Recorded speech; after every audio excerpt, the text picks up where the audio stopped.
Flow cytometry and FACS analysis. Resting lymphocytes present a deceptively uniform appearance, all being small, round cells with a dense nucleus and little cytoplasm. However, these cells comprise many functional subpopulations which are usually identified and distinguished from each other on the basis of their differential expression of cell surface proteins, which can be detected using specific antibodies.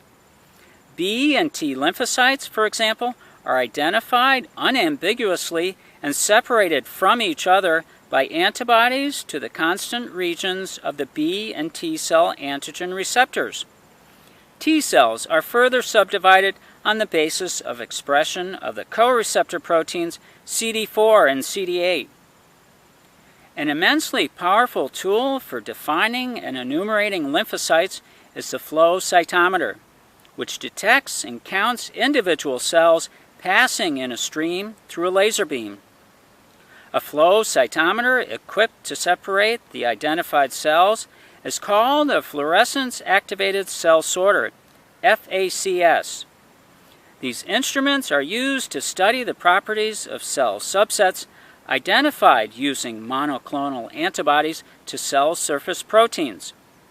Individual cells within a mixed population are first tagged by treatment with specific monoclonal antibodies labeled with fluorescent dyes or by specific antibodies followed by labeled anti-immunoglobulin antibodies.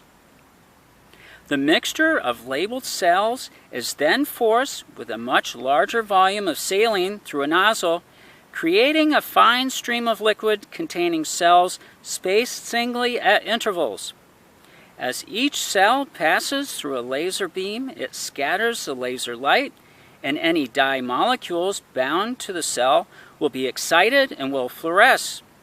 Sensitive photomultiplier tubes detect both the scattered light, which gives information on the size and granularity of the cell, and the fluorescence emissions, which give information on the binding of the labeled monoclonal antibodies and hence on the expression of cell surface proteins by each cell. And that's flow cytometry and FACS analysis.